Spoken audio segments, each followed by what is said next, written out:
Let's start with a confession. Every single time I see those flashing lights in my rearview mirror, a specific, primal script runs through my head. It's not guilt. I'm a law-abiding citizen. It's fear. A cold, jangling fear that has nothing to do with my driving record and everything to do with a single, terrifying question. What if today is the day I meet that cop? Not the good cop. Not the overworked public servant trying to keep the highways safe. I'm talking about the other one. The one for whom the badge isn't a symbol of service, but a license to hunt. The one who sees my out-of-state plates, my skin tone, my car's model, or just the simple fact of my vulnerability as an invitation.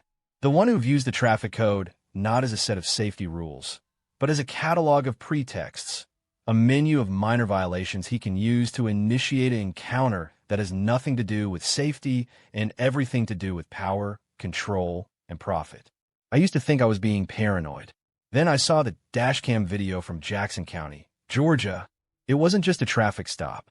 It was a masterclass in predatory policing, a perfect three-act play of intimidation, fear, and ultimate, delicious, catastrophic justice. And the lead actor, Officer Todd Hancock, had no idea his supporting character was Sean Cox, an internal affairs prosecutor. The man whose literal job it is to investigate corrupt cops. This story went viral as Dirty Cop Gets Destroyed, and oh, the schadenfreude was thick enough to bottle. But I've spent weeks digging into the court documents, the FBI and GBI reports, the attorney commentaries, and the subsequent fallout. And I'm here to tell you, this isn't just a satisfying viral video. This is a forensic autopsy of a broken system. It exposes the rotten mechanics of policing for profit, the legal loopholes that enable it, and the stunning, rare moment when the system's own immune system finally kicked in. But more than that, it's a story that holds up a mirror to our own relationship with authority. And the reflection is unsettling. Act 1. The setup. A hunter takes the field. To understand the sheer, breathtaking irony of what happened on I-85 that day in 2017, you need to understand the players. This wasn't a random beat cop writing speeding tickets. Officer Todd Hancock was a member of the Narcotics Criminal Interdiction Unit of the Jackson County Sheriff's Office. That's a fancy title for a very specific job. Highway interdiction. These units are the special forces of traffic stops. Their mandate is to use minor violations as a gateway to find drugs, guns, and, crucially, large amounts of cash, often through civil asset forfeiture. Now, forfeiture is a legal doctrine that allows police to seize property they suspect is connected to criminal activity. In theory, it's a tool to cripple drug cartels by taking their boats and money. In practice, in the hands of units like Hancock's, it became something far more perverse. Agencies could often keep a significant percentage of what they seized. The incentive shifted from stop crime to generate revenue. The unit's success was measured not in safer communities, but in the dollar value of seized assets. Hancock was reportedly good at his job. Very good. He had a reputation for making big stops, big seizures.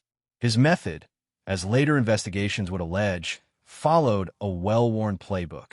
The pretext: identify a target vehicle, often allegations would suggest, with out-of-state plates or driven by minorities. Find a minor, subjective violation. Following too closely, improper lane change, a slightly dark window tint. The escalation: approach with maximum authority. Use a commanding tone, invasive questions about travel plans, nervousness, and criminal history. The goal is to establish dominance and elicit nervous behavior, which then becomes its own justification for further action. The search: press for a consensual search, not one based on probable cause, but on worn-down consent. You don't mind if I take a look, do you? It'll be quick, unless you have something to hide. Most people, intimidated and wanting the ordeal to end, say yes. The seizure: find a large amount of cash. The presence of cash itself is often treated as de facto evidence of drug trafficking. Seize it under civil asset forfeiture. Tell the driver they can fight it in court. The profit: the vast majority of people never challenge the seizure.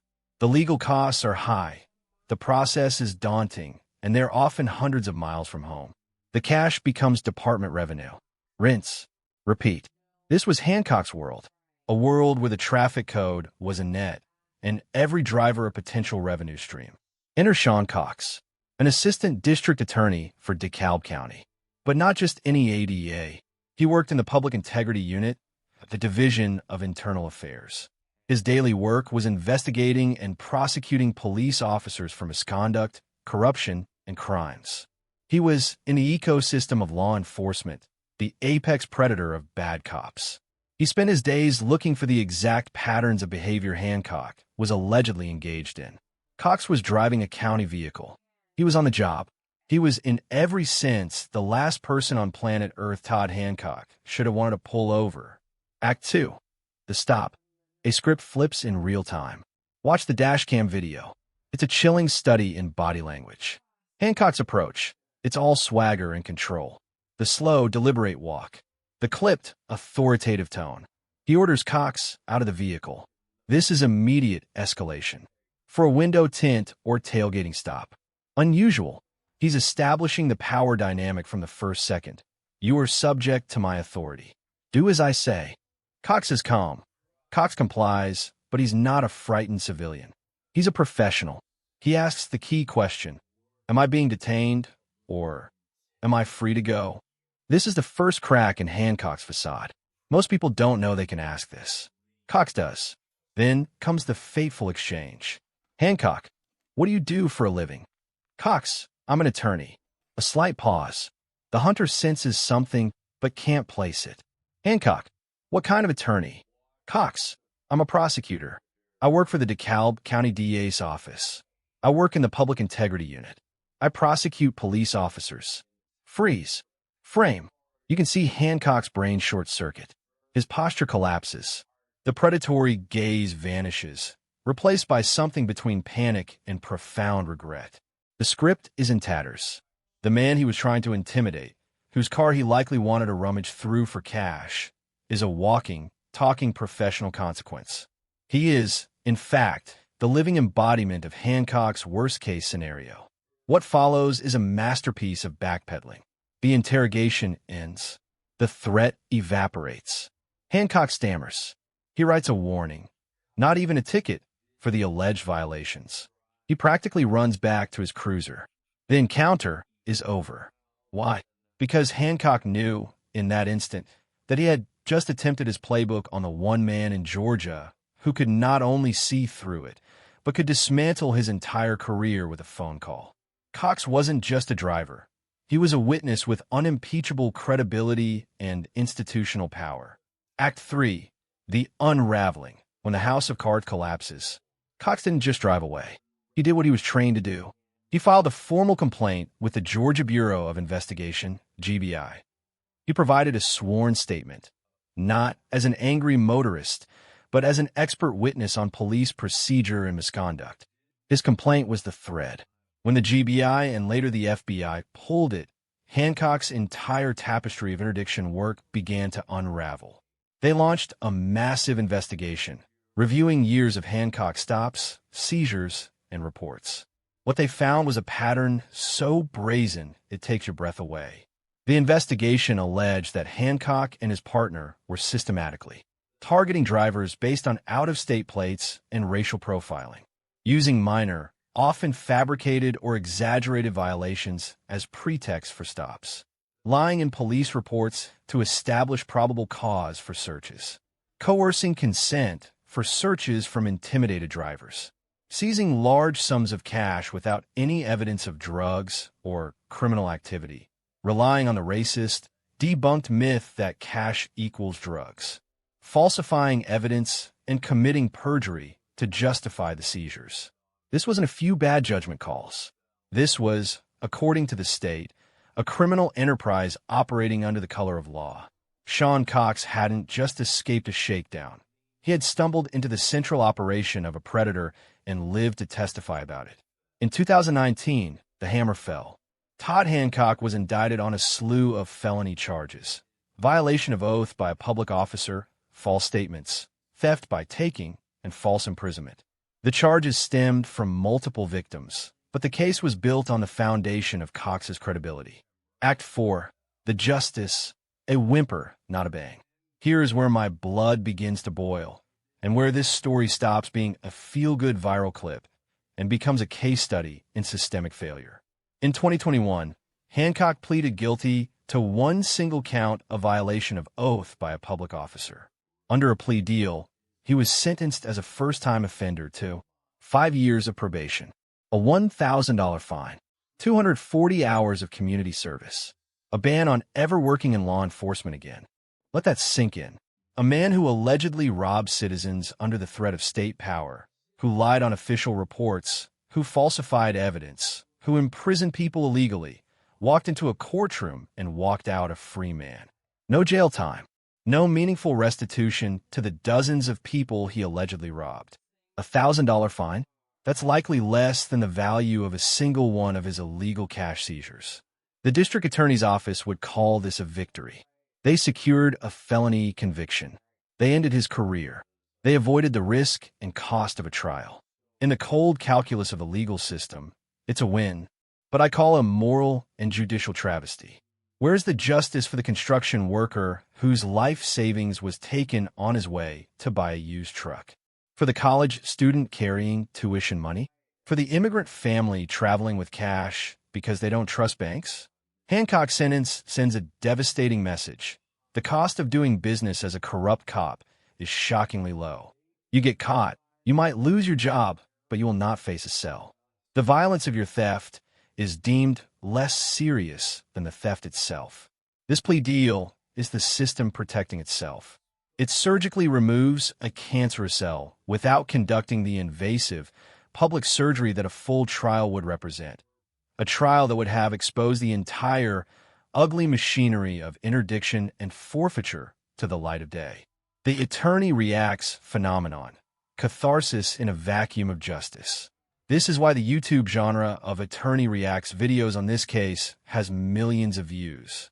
Lawyers like Steve Leto, Law Talk with Mike, and others practically vibrate with indignant glee as they break down the footage. They point out every legal misstep, every violation of the Fourth Amendment, every telltale sign of coercion. We watch them because they provide the narrative justice the actual court failed to deliver. There are surrogate voices shouting the verdict we wanted. They articulate the outrage we feel, but lack the legal vocabulary to express. In a world where the official outcome feels like a betrayal, their passionate, expert condemnation feels like the real punishment. It's catharsis by proxy. It's the public's way of saying, we see what happened, and even if the sentence doesn't reflect it, we know it was wrong. The deep rot, pretext, profit, and the erosion of trust. This incident is a flawless lens through which to view the twin cancers eating at American policing. The pretextual stop, Whren versus United States in 1996, the Supreme Court ruled that so long as an officer has a legal justification for a stop, like a traffic violation, their subjective motivation, a hunch about drugs, is irrelevant. This gave us the world we live in, where any one of us can be lawfully stopped for a million tiny reasons, at the complete discretion of an officer. For the ethical cop, it's a tool. For the Hancock, it's a weapon of mass harassment. It has made driving while black or driving with cash a de facto crime. Civil asset forfeiture. This is the financial engine. It has created a perverse incentive structure where police departments become dependent on stolen property, seized assets, to fund their budgets. It transforms officers into revenue agents. It presumes guilt. Your property is charged with a crime, not you, and places the burden of proof on the victim to get their own money back. It is legalized plunder. Sean Cox was immune to this system because he was holding the rulebook. The tragedy is that the system is deliberately designed to be incomprehensible and intimidating to everyone else. A question for you, the heart of the matter.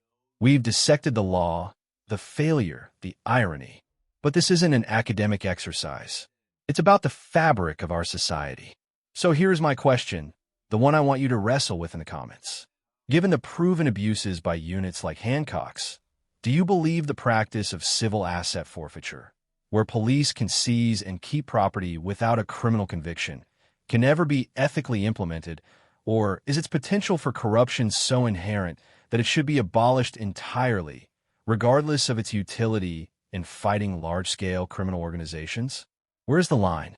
Is reform enough?